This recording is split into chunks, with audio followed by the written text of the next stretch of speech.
We'll walk around the compound, we'll see some tigers, and then maybe we'll hear squeaks, and hopefully some Pete.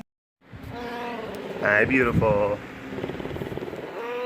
Hi, baby. You got your bear? What are you doing? You want to reach out and give me a hug? Give me a friendly embrace with your Pete's? With your Pete's of death?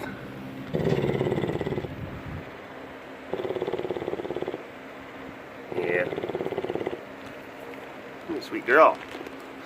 Sweet girl. Sugar and pie. Well, of course you're a sweet girl. Because you're made of sugar.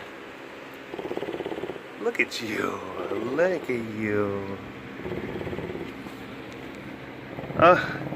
So many people are just going to be barfing daffodils. Just barfing them.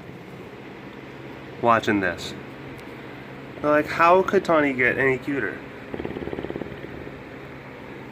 Maybe if you had like a Hello Kitty backpack on, then you'd be, then you would be cuter. But aside from that, not much could be done. All right. We are getting it done. Getting it done. Hi, Milo. Hi, bud. Being creepy? You being creepy? Hi. Milo. Milo. Oh, look at a handsome boy you are. Look at the handsome guy. Look at the handsome Joe. What's up? It's okay. Thank you. I appreciate it.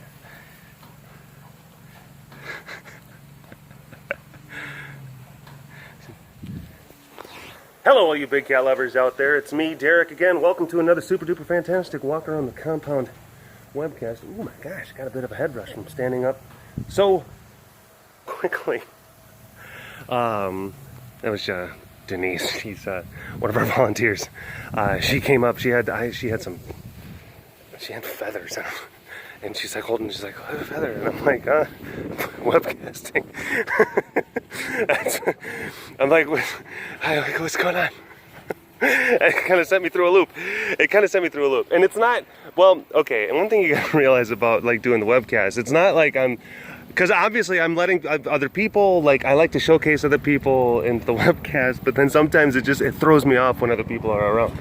Because then I get way too sidetracked. I see way too many butterflies as it is. It's too difficult to just keep a steady train of thought. So yeah, I tend to not do well when there's people. I get all kerfluzzled. I get discombobulated. Hi, Mr. Poopaluka. Hi, Mr. Poopaluka. Hey, how are you? How you doing, bud? Oh, big moo. Big moo. Big moo. Goodness gracious. Yes. Well, Cassie is still missing. She's still taken from the evil wizard. Don't know where she is. Don't know how she's doing. But thoughts and prayers. We just got to keep on raising money so that I can get the tools necessary to rescue her. But in the meantime, we're still keeping her enclosure, maintained while we enact our rescue efforts. So basically, we're keeping her room just like we left it, like she's never gone, like she's never left. It's an important thing that Chantel's doing right now, So, yeah, awaiting the triumphant rescue. Oh, It's just, you know, if you just, I like to just spend time here because it's like you can hear her if you just concentrate. You can hear her purring. You can hear her purring.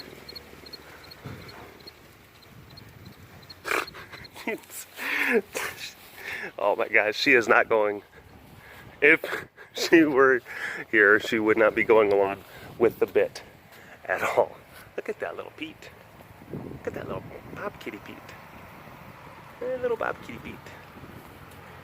Here, teeny little Pete's. Mia. Miss Mia. What? What? Why do you have such anger and such rage in your little bitty eyes and Pete's? Oh my goodness. Oh my goodness. Okay. We'll leave you alone. We'll leave you alone.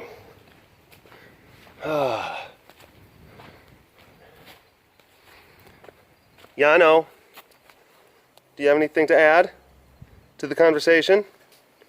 You have anything to say? Yeah? Oh, really? Please elaborate. Oh, that's an interesting take. That is an interesting take on the subject. Wow. Strong opinions indeed. Tell us your thoughts in the comment section. Yeah.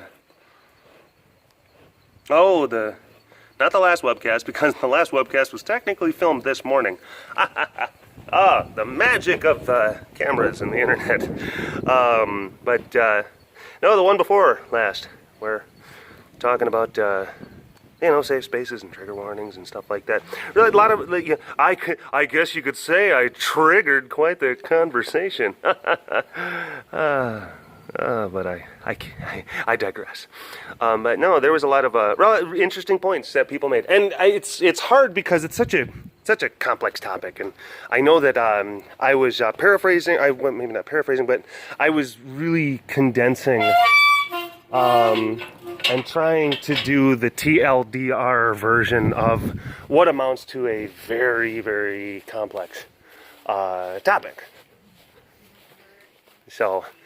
There was a lot of people, and of course, I mean, some of the things were, I guess you could say, maybe a little bit misconstrued. Some people kind of went a little bit far and wide. Hi, Denise. Hi, Rich. Hey. How are volunteers? Denise and Rich, they are here. They are, hi, baby. Hi, Bonnie Boo. But they are here treating the facility. They are pest control exterminator specialists in the Dallas-Fort Worth area. They're company Bugs and Ashes. We really appreciate them coming out. Thank you so much, sir. They have been volunteering out here at CARE for years, and yeah, we love them very much. But it got a lot of people talking about a lot of things, and there were some things that I maybe, again, when you're talking about something. You know, like some of the topics from that last, not the last, but the previous, the webcast before the last one. Naturally, you're gonna, maybe not touch upon some important elements or provide the proper context or the proper frame of reference. But most people seem to kind of get what I was trying to do. Even if people, even if they didn't agree with my stance on certain things, they appreciated, how I tried to go about, explaining it. So that was good. Again, really, I was happy with the feedback. There were some people. Some people. They got kind of heated. I will say, and kind of again took some of the words that I had a little bit out of context. And also, people were saying so you don't think trigger warning? And people are saying they use trigger warnings before maybe a classroom presentation that says okay, trigger warning, there is elements that could trigger someone like survivors of abuse and sexual assault. Those were those are examples of like appropriate usages of that whole trigger concept.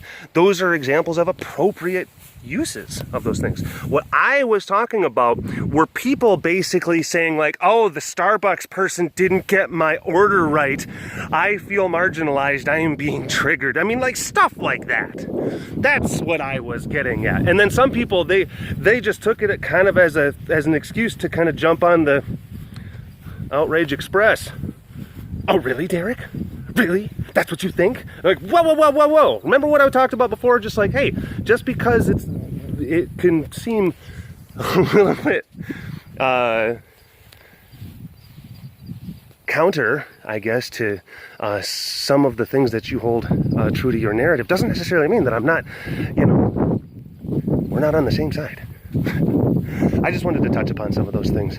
Again, most people were just like, this was it was a good webcast and it's really thought-provoking discussion. May not agree with all your points, but I appreciate you bringing some of this stuff to light and talking about it and being honest and and I will say that there were things, again, I didn't take into consideration. There were certain elements that people brought to my attention. I'm like, oh, that makes a good point. And it slowly, I add it as a color swatches, yeah, to my palette, to the old palette, as they would say in France. Yes, my palette, my couleur palette. Ew, monsieur. Why isn't he doing the French accent? By jumpers. I don't really care for this. He's supposed to do a French accent by jumpers. No, he's not supposed to do a French accent other places. This is not right. This is not right, Derek. So yeah, so this is going to be the Thursday webcast. Now, technically, I'm still filming the Thursday webcast on a Monday. And filming this webcast a little bit later than the one I did this morning. It's probably about 6 or 7 hours in the future from the last time I filmed the webcast. I changed my shirt to give the illusion like, oh, time has passed. And it doesn't help that, I mean, like, Derek, if you're gonna do all that stuff, don't, like, explain it. Don't tell people, like, what it is that you're doing. Like, I don't care. I don't care. It's like, well, I guess the thought is what counts, I guess, Derek. I'm like, sure.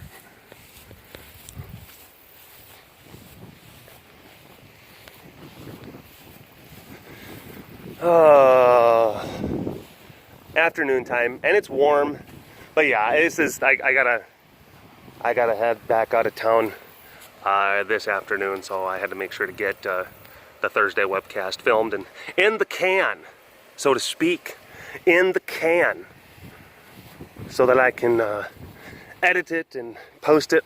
There was a tiger belly betwixt these bushes and shadows. Oh, look at that pretty girl. Hi, baby. Hey, sugar pie. Yeah, it's a bit warm today. It got warm. I knew it was going to be warm when I first walked out this morning, and you just feel it, just like, ugh. I can feel it because there's a lot of moisture because of the Nino. We established that before. Previous webcast, we're going through the Nino right now. What does that mean specifically? It's when the sea surface temperatures in the Pacific will fluctuate, and they actually cause some of the ocean currents to move a little bit differently. And when the ocean currents move differently, air masses will change, and then that has a domino effect on weather patterns in certain regions of the continental United States. That's what that means. And sometimes it's like, there's a lot of stuff that happens. Some areas, they get really drastically changed by the Nino. Some places have just more dynamic weather patterns Some areas get hotter, some areas get cooler, some areas get drier, some areas get wetter. So, yeah, and it kind of, and it is dependent still on a lot of different factors and mitigating. See, I wanted to say mitigating factors, but I already said factors, and you can't say it's dependent on factors and mitigating factors because it's too many factors. Too many factors. Lay. What? Hi, baby. Hi, baby. I know, it's warm. Chubby kitties. Chubby, warm kitty. Oh, my goodness. Lay. Lay. Lay, lay. Lay, lay, lay. Lay, lay, lay. Ugh. Yeah, I think everyone's just kind of, everyone's just like, we're done with summer. It's been going on long enough. Done. Done, I tell you. Oh, Rich and Denise, they just keep in mind, they treat the compound using substances and chemicals that are not going to harm the cats. So that's, you gotta keep that in mind. And they're not like, they're spraying, you have to keep in mind, like, they're spraying like entry points into the compound. They're spraying certain areas. They're not like, they're not walking right up to a car and being like, all right, just close your eyes. They're not, that's not how they're doing that. You know, because anytime, because I think they've been here for previous webcasts. They've been here for previous webcasts, and then it never fails, like, someone in the comment section, like, I don't know about that. We're just like, it's fine. You know, what's going on over there?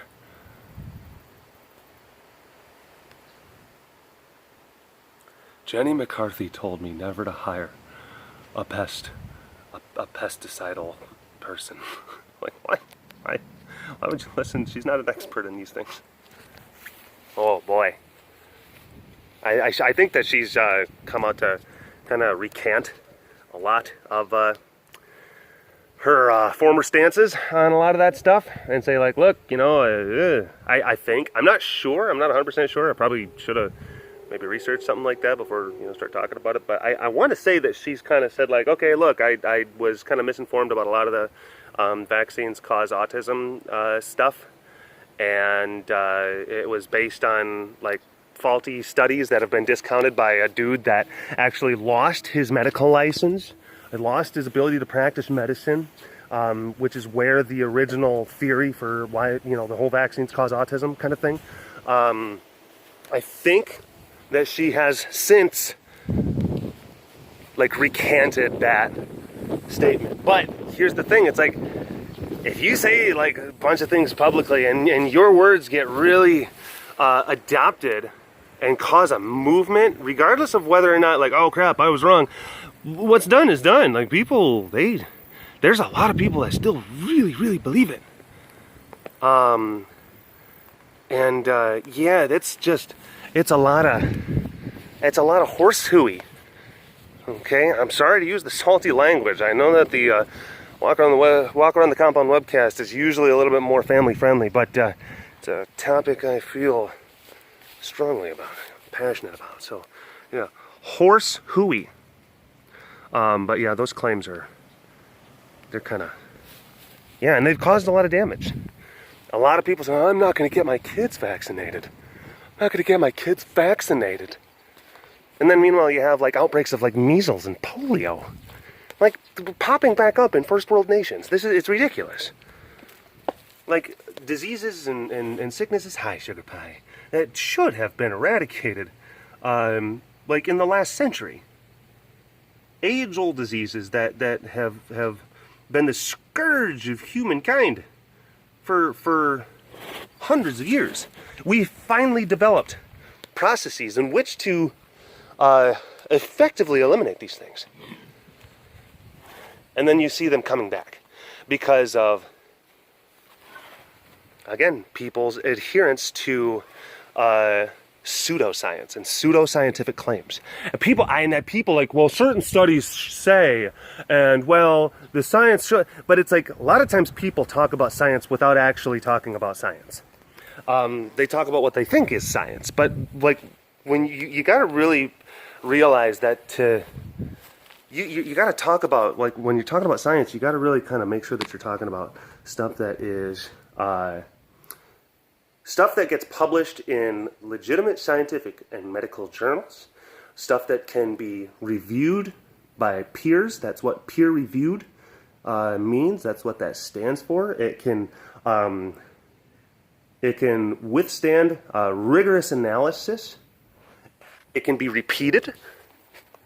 Like the findings can be repeated by other agencies, other scientists. Like that's really, and Science is not, people also get the mistaken idea that science is a belief system. It's not. It's not a belief system. It's simply a methodology that is employed to find answers.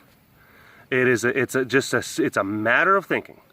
That's all it is. Like, I have an idea, I'm going to form a hypothesis, I'm going to test this hypothesis out, I'm going to observe what happens when I test it, and then I'm going to draw my conclusions from what I observe. And like a lot of times people, they get caught up in like pseudoscientific claims. That is not built, it's some of those things are built on like they're people attempting to use like healthy logic and skepticism to explain certain natural phenomenon, but it still doesn't go through like the rigorous process that most scientific discoveries have to go through. Hence the coinage of the term pseudoscience. And then a lot of times it boils down to like, well, it sounds good, it sounds like it makes sense, so therefore it must be true. And it's like, that's not how science works. It still has to be backed up by evidence, it has to be backed up by proof.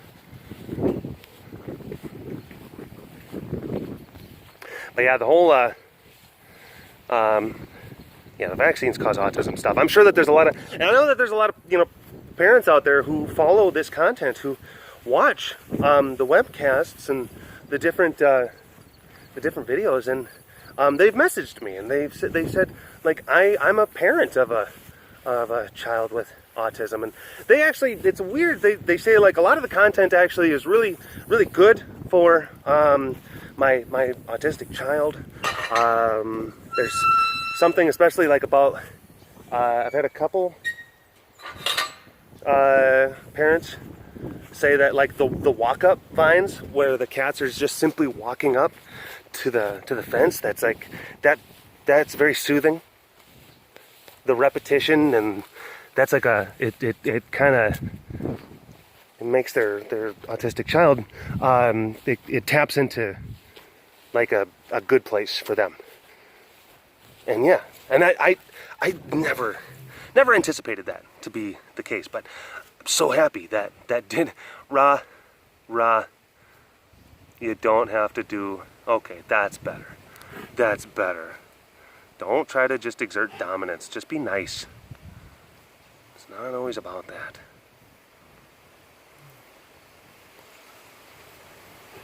And then like the vaccines cause autism people will say, well, there's been so many new cases of autism just within like the last 25 years. Like, how do you explain that? Or it's one thing you have to realize, it's because our methods of diagnosing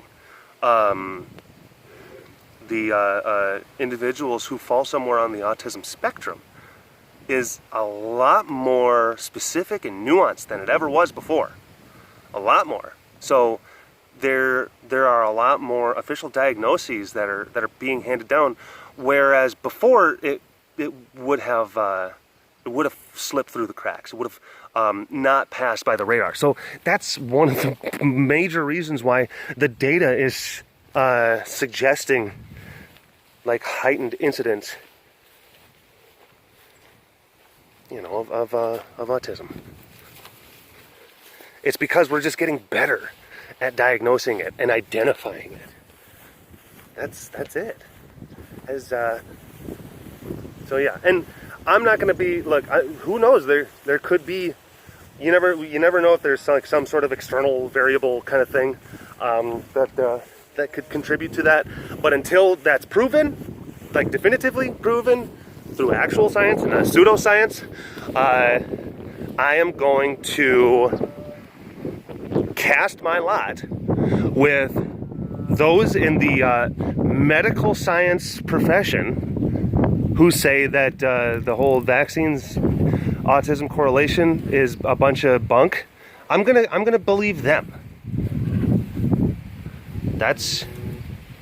I'm going to place my trust in them until it's proven otherwise. And if it's proven otherwise, then you go with what is the new data. I guess in a weird, like, in some mode or fashion, you know, like there is, because like if you hear about a new revolutionary breakthrough in physics that, you know, suggests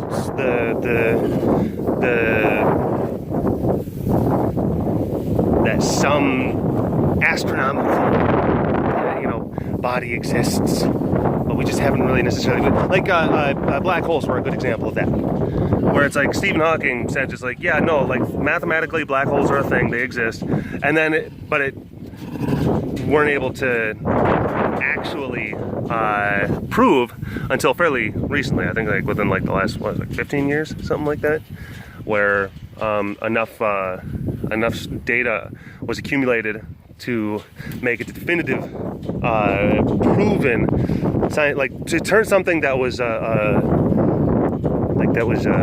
theory into, oh, this is something that we now know to be true based on observable evidence. Yeah, that's how that works. That's how that works.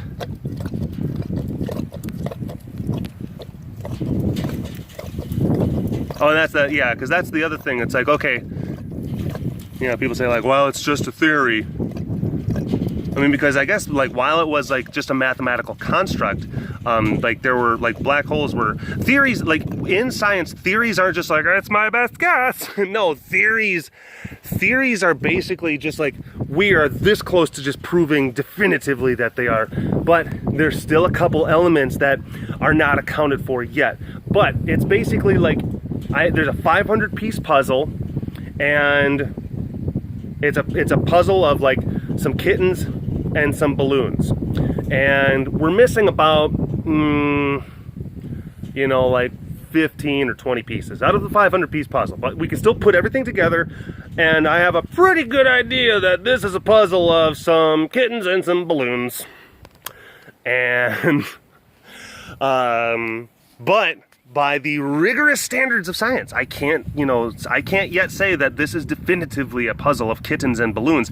I have to say that it is only a theory that this is a puzzle containing kittens and balloons, even though I am just almost, it's like so much evidence is pointing towards the fact that this is indeed a puzzle. Because there's 480 puzzle pieces that are together that are absolutely showing a picture of kittens and balloons. Who knows? Maybe the last 20 pieces are going to show, you know, kittens just trying to blow up a doghouse. I don't know. You know, like they're wearing their little cops and robbers uniform, like like some kind of cartoon kind of thing. But yeah, no. That's what the theory. And look, I might be kind of butchering because there might be like actual like scientific people, and I might not be getting everything like completely 100% correct, but I'm pretty sure that it's we're doing a pretty good job. Look at this weird raccoon monkey thing. Where were you guys this morning? I was calling for you and calling for you. Weird raccoon monkey things. Oh, Clyde is still in the house. Still in the house. So, and he's doing okay. He was snuffling at me earlier, you know. I know that there was an additional point that I had to make regarding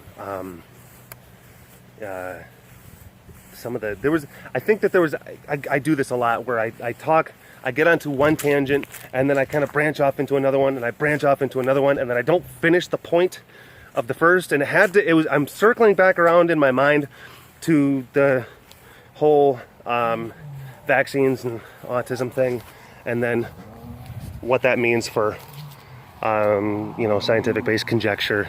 And there was a point that I was going to try to make and then wrap that subject up with, but I can't exactly remember.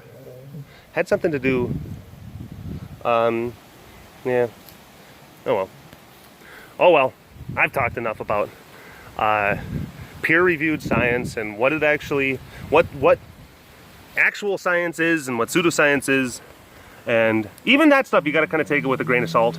Oh, I think I was going to talk about the nature of how, it's when I was walking by Boomer and Slade's, basically saying, like, in a way, there is, like, I guess in a weird sense, almost kind of like a belief system that does have to kind of coincide with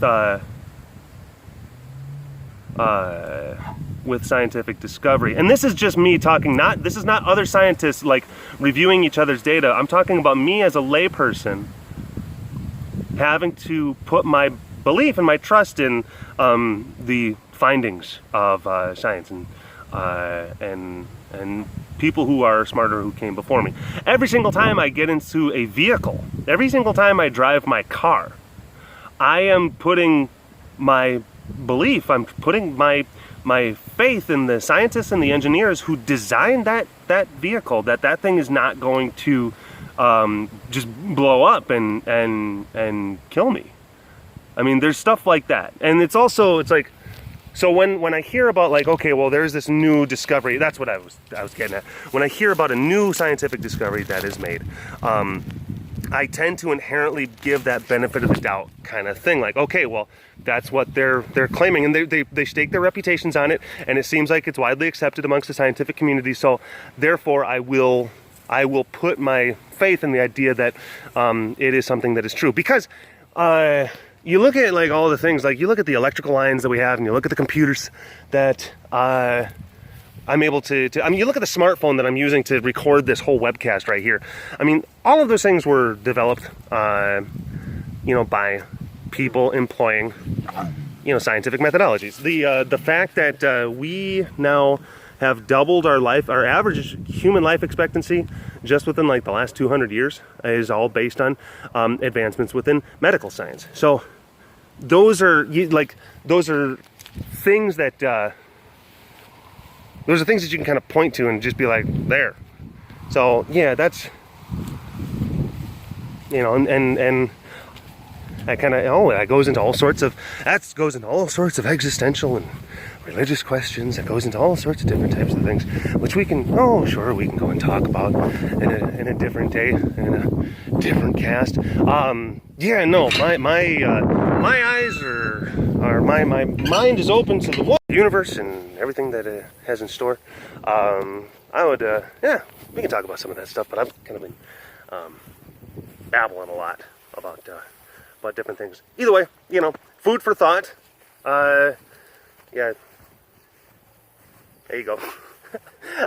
I've talked so much, I don't even know how to end it. I don't even know, like, how to kind of put a nice little bow on it, and then I just ramble, and then it just gets weird, so I'm just gonna end it. Bye-bye. Oh my goodness. There's Mr. Man. There's Mr. Man. Gonna take him back to his enclosure so he doesn't get too stir crazy inside the transport cage here.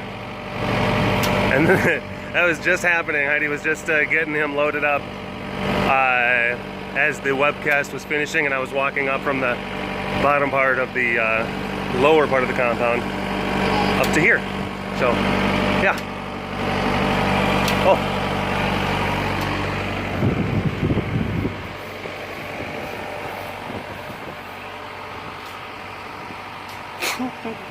Hi. He's very handsome.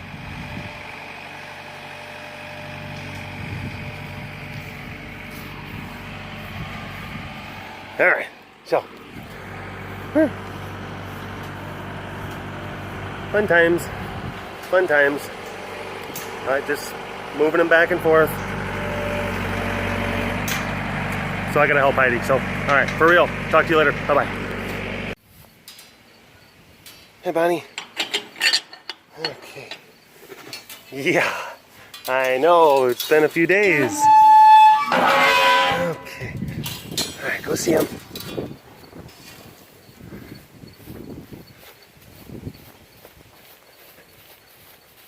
It's okay. Come on, baby.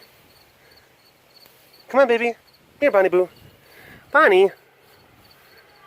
Oh, I kind of freaked her out by running around.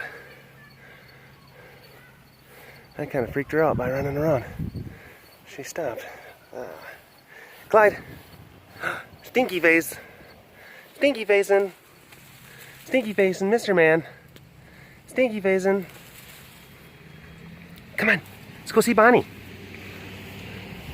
Come on. Clyde. Let's go this way.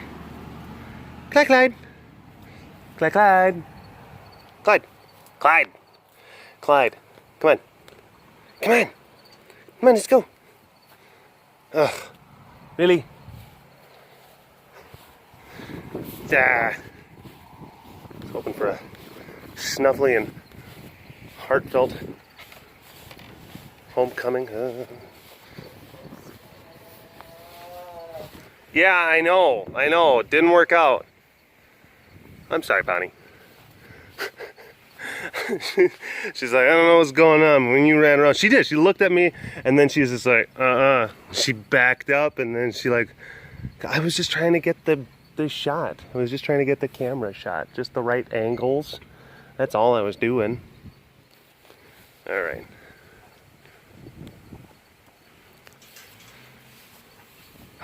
Come on, Clyde.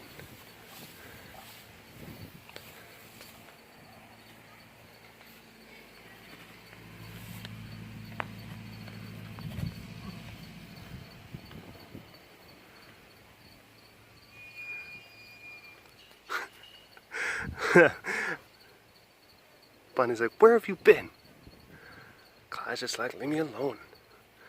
Gotta explore, gotta smell all this stuff. Make sure that you didn't mess things up while I was gone. She's just like, tell me. You smell funny. You smell like dog. Oh boy. Anticlimactic. Not quite Uncle Climactic, but you get it. All right. For real this time. Bye-bye.